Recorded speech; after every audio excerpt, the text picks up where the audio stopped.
Welcome back. I hope you enjoyed that little intro. I've been dying to pick up the camera and shoot some cinematic stuff. And if you have a keen eye, you may have noticed something different in the garage.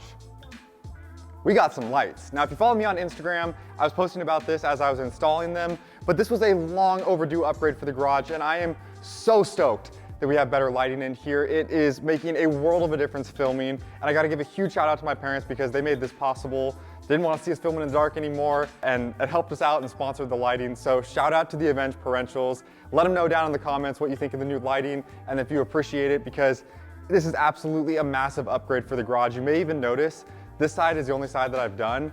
If you look over there, it is significantly darker. Let me show you. So when we bought the house and garage, the garage had these old 8-foot fluorescent tube lights. They're super outdated, and it really wasn't that much more money to just upgrade to something much more modern with a ton more light output. So you can see this side versus that side, it's literally night and day. Absolutely insane. I can't wait to see the garage all lit up once I get the other 5 up over there. But these are a Cree high bay UFO style light. Each of these lights has 21,000 lumens. This is their 5K option, which you can see is putting off a ton of nice white light. It's making it so much easier to film in here. I'm absolutely loving it, and it just makes this space so much more enjoyable. So as you can see, I put them up on this side. I haven't gotten to that side yet. Fortunately, did a little damage to my buddy's wheels on the M2. So we're getting those fixed. That car is immobile, but once we can move that car, I'm gonna get that whole side replaced as well. But unbelievable transformation between the old lights and the new lights. Now each side of the garage is gonna have one basically in each of these. I think it's like a 11, 12-foot section. So we're gonna have 10 of these all together, and I've got the other ones over here sitting in the box that I'll show you if anyone's interested in some garage lighting. These were actually pretty affordable. These were like 112 bucks a piece. So not that much more than it would have cost to do like an LED conversion in those fluorescents. And this is a way better option in my opinion. So as you can see, it's a much more industrial style light, very small profile, obviously full LED. Like I said, these are their 5K cool white options and 21,000 lumens per light. So very easy to install. There's a little hook that goes on here. You can see that. So we put an anchor kind of eyelet into the ceiling, got a safety wire that goes on, and then we just had to put the plugs on because it comes with flying leads. But relatively easy install. And again, before, after, before, after. No comparison. What an upgrade. Got the Z looking good. The 240 is just popping. Holy shit, I cannot wait to film more in here. Okay, I'll stop talking about the lighting. I know you guys are here for the cars, but I am just so excited with the transformation these lights made in the garage. I have no idea why I didn't do it sooner, because it's gonna make such a big difference in the videos for you guys. It's night and day out here working in the garage. It feels like a completely new space, and I couldn't be more stoked on it. But it's been a long time since I did a full update on all of my cars. God, maybe I've only done one in the past. So there's a lot of stuff that's been going on behind the scenes. You guys haven't seen the Z recently. You haven't seen the Subaru since we finished that build. And the S14 has pretty much been put on a shelf since I got the S13. So I just want to give you an update on all the projects, what's coming up, so you guys know what to expect and you can get excited for what we've got coming this year. All right, so most of you should be caught up to date with what's going on with the S13. If you're not, check out all the videos. I've been posting a ton on this. It's been taking all my time and attention because, one, we have a deadline to get this car done by June so that it can be debuted in the Toyo Tire booth at WeekFest Seattle, which I am unbelievably stoked about. And two, look at it. I mean, just look at it. I want to put this car together so I can enjoy it. I want to drive this car around this summer. So get caught up on those videos, but the long story short with this car is we need to finish up the interior, which we got the carpet in, dash in, and we're gonna be working on the rest of the interior over the next week or two. Once the interior is done in this car, we're gonna put it up on the lift, get all the suspension in the car, and make this a rolling chassis. From there, we can start working on putting the motor together and getting the motor fitted in the car, and we'll be off to the races. Now, one of my good friends, Russell from California, is gonna be coming up from California to make a super badass mil-spec custom harness for this car. Russell's one of the few people that I trust to actually work on my cars. He got screwed over by so many shops. He learned to weld, fabricate, make wiring harnesses all on his own, and I cannot wait to see what he does with this car. So, enough on the S13. Now, I know a lot of you began following me for the S14 in the first place, and I was planning to have this car together much sooner until this thing came along. But in case you've been missing what's been going on with this car, About a month or so ago, I got it back from the shop that did all of the new undercoating on it. Shout out to Driven Collision Center. Those guys over in Puyallup, if you're Washington local, absolutely killed it on this. We had the entire bottom of the car completely sandblasted, new primer put down, new seam sealer put on the car, and the bottom of this has been completely restored and is ready for new suspension parts. So as we have free time, my goal is to get this to be a rolling shell as well, but this takes priority to make sure that we can meet that deadline for the WeekFest show and be in the Toyo Tire booth as promised. So this car will be kind of next up on the docket for getting done and completed. I have all the suspension for it other than the coilovers, but Cody down at BC is gonna get me taken care of, and we're gonna be rocking a full set of BC suspension on here with Swiss springs, getting that all dialed in. We've got full Nismo arms. It's gonna be absolutely ridiculous. And if you forgot, we've got some Nismo Club Sport 57 CRs that are gonna look absolutely badass on here with a nice Nismo 350Z big brake kit on the front and rear. So this thing's gonna be really awesome. My goal is to get this to be a rolling chassis, and then again, we'll start working on the motor, figure out if there's any modification that needs to be done to the engine bay before it goes off to paint, and we're gonna get the entire car repainted, at which point we can put the interior back in that thing. Now that brings me to the Z. The Z, for those of you who aren't familiar, this is my 2005 350Z. It's a completely stock motor, but every bit of the suspension pretty much has been modified and set up to be just a simple seat time drift car. And the plan was to sell this when I got the S13. Now I haven't really gotten any offers on it that I felt were reasonable. This car, like I said, is super well set up. It's got 112,000 miles on it. It's not a ton of miles. So for the time being, we've got some plans for it. My goal is to really just hustle super hard this year, get Avenged to take off and get to the point where I can afford to keep this car in addition to that car. So that brings me to the plans we have for this car. This car used to have a set of Bride Zeta 3s in it, matching pair, black gradation, but I had someone reach out to me that saw the for sale ad, asked if I'd be willing to sell the seats, said, you know, I'm not really looking to, but make me an offer.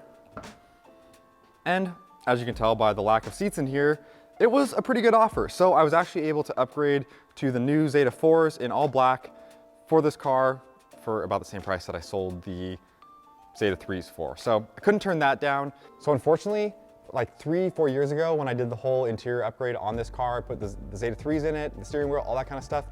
Day one of having everything, God, these 350Z doors. If you have a 350Z, you know these things are so heavy and they'll close on you all the time. So anyway, first day I had the new seats in the car, I set the steering wheel up on the dash to get out of the car, and it literally falls down, hits the bolster, and causes a little split in the driver's side one. Not a huge deal, literally there's only imperfection in the seat, but I'm a perfectionist and super anal about that kind of stuff, and it always drove me nuts. So when I had a chance to upgrade to the new ones, which are like 15% lighter, they're stronger, they're the Lomax series, so they fit a little bit lower, which is great for having a helmet in this car. I figured why not? So we've got 2 of those on the way. Shout out to Chris at Toge Factory for getting me taken care of on those. And I did upgrade the seat rails as well. I previously had some Street Faction ones in the car, but I was always sitting kind of slightly off center from the steering wheel, which I hated. So I ended up getting a set of the Bride FG rails to go with the Bride seats, and that should resolve the problem. And because we were getting new seats, I decided to upgrade the harnesses as well. So I've had these in the car for a few years now. Like I said, got a graffiti harness bar in the back. Luckily, the boys down at LZ MFG always take care of me, and I've got a set of the black LZ MFG and Yashio factory harnesses coming for this car. James, if you're by chance watching this, I know you're a busy guy. Thank you so much. I really appreciate you. And we've got a new steering wheel coming as well. I love the black on black. That's really my jam. And when I saw that LZMFG made a black series of their steering wheel, I had to get it. So new steering wheel and harnesses coming to go with the seats. The Z is getting a full interior upgrade. So please, please, please support the channel so I can keep this car. I really want to keep it and go drifting more this year. Now, one thing that I've always really disliked about the Z is that the coilovers that came on here have, I think they're like 14K springs all around. Super stiff, stupid stiff in fact. The previous owner had a little bit more, I don't want to say stancy setup on it, but it was tighter fitment, so the 14K springs were necessary. But one of the big things that I noticed when I was out on the track with this car is it just really didn't have much transfer from side to side. You couldn't really feel the car squat or dig very much. I definitely like to get a little bit more input out of the suspension when drifting, which brings me to these bad boys. Cody down at BC sent out a set of the drift spec coilovers for the 350Z. So these are going to be an awesome upgrade for this car. Let's go ahead and take a look in here. But I have been sitting on these literally since before I got the S13. And since the car is gonna be sticking around for a little bit longer, while I try to make things happen this year, these are gonna go on the car so that when we take it out to the track, it's much more enjoyable. I got a t-shirt in there. And sweet, I was actually gonna hit Cody up and see if I could get a BC Racing plate frame because I wanna put that on the car as well. But all new coilovers. So I'm really excited to see what this car feels like with a proper set of coilovers that are spec'd for drifting, because this car is really pretty well set up for drifting other than the coilovers. We've got a full FDF Mantis angle kit on the front of the car, so the angle's awesome. It's really great otherwise. So the coilovers are gonna completely transform it. I'm gonna try to keep the ride height pretty similar. The rear is good. I'd love to get maybe a little bit wider wheel back here just to fill that out. These are a 9.5 if I'm remembering correctly. It's a square setup all around. I think they're 9.5, maybe a 10.5 with a 265 instead of a 255. But the front definitely needs to come up a little bit. I know that's gonna piss some people off, but it just rubs quite a bit. So I wanna get that raised up and make it more functional for out on the track. And just some little odds and ends stuff. Got to get a new panel for back here.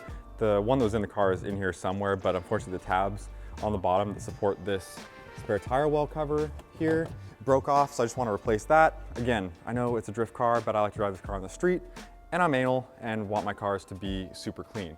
Oh, and that reminds me, we are going to put a stereo in this car. That's another thing that I think is essential for any good seat time car. So we're going to get head unit, all new speakers, amp sub, and make this thing even more fun out at the track. And for the OGs, that brings me to the Subaru back here in the dark corner. I can't wait till we get some new lights over on this side of the garage to match that side. It's gonna be wonderful. But I built this car over the summer and did a complete overhaul on the suspension, and it's really just been parked ever since. The main reason being is that something is up with the brakes. Obviously with the suspension, I did a complete brake restoration, all new lines, everything, and they sat without fluid in the system for a while. So it felt like there was air in the lines, but I was talking to my buddy Josh at Fatal Garage, and he was saying it's not uncommon that the ABS cylinders will go dry and you actually have to basically reset those. There's a couple different ways to go about that, but once I can move this car out of here, I'm gonna go ahead and pull it out and see if I can get that to work, or if we actually need to address bleeding the system again to get some of the air out of the lines. But once we do that, this car is gonna be drivable. The weather should be starting to get nicer here in Seattle within the next 2 months or so, but I definitely want to start driving this thing more. It may sound really stupid to some, but just with how crazy I went with the restoration on the bottom of that car, from the dry ice blasting to all the new parts, I just really don't want to drive it in shitty weather. I know it's a Subaru, I know it's all-wheel drive. Hate on me if you want, but I love that car and I just want to keep it in good condition. So for the time being, while it's as clean as it is, it's going to be a dry weather only car. Roast me down in the comments if you have something to say. I don't care. So I got a few things that I need to do for both of the S chassis over the next month or so here. One of which is get these subframes painted. So ironically, both of the subframes were silver from the previous owner. This one back here was rattle canned for the S14, and I was already planning to paint that one black. And then the previous owner of the S13 was doing, or had done, silver powder coat for the subframes, front and rear, and all of the arms to match the Nismo power brace. I am gonna keep the arms silver because I think that's awesome, and I like that it ties into the Nismo power brace. But for the subframes, I'm gonna get them redone in OEM black because that's just more my style. And I can't remember if I've showed these on camera, but like I said, the car is getting debuted at WeekFest in the Toyo tire booth. So we gotta have Toyo tires. These are their R888Rs. Got a double staggered set of wheels, and these are gonna be badass on the car. And it's a bit of a mess over here right now because I was installing the lights and we've got all the 240 stuff over here, but I've been getting all the rest of the interior pieces for the S13 laid out. We've got just beautiful plastic interior pieces. This is how everything came from the previous owner, all saran wrapped up, just to give you an idea of how well taken care of this car was. If you've been following the videos, you've seen the plastics that I've put in the car and how clean they are. But in the next video, we're gonna be getting a lot of this stuff put back in the car. Got a couple more pieces over here. Upper B-pillar stuff, then the lower piece down here. These are for the manual seatbelt conversion, which I've got over here.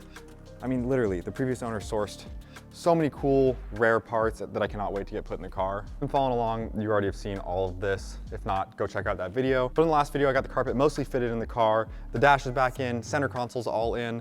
The last thing we really need to do is get the holes all cut out for the seats, get the edge cut here. So we're gonna be working on that in the next video and getting this a lot further along. That's gonna involve getting the headliner in, getting all of the trim pieces up the A-pillars, it's gonna be a major progress update in the next video. So make sure you stay tuned for that. This thing's gonna be moving along here, and I cannot wait to see the interior all complete. And really what I'm looking most forward to is I've got a super mint set of Bride Zeta 2s that are gonna be going in this car. They're the perfect seat for a 90s car like this, and I have been absolutely dying to see them in the car, but obviously we have to put the rest of the stuff in before we can put the seats in. I feel like I just did a bunch of talking, but I really wanted to give you guys an update on all of the cars because I feel like it's been a pretty long time since you've seen anything but the S13. There is so much cool stuff in the works for this year. I'm so excited the direction that Avenged is heading. I appreciate all of you guys' support, but I'm gonna get inside, get this video edited so you guys can enjoy it tomorrow.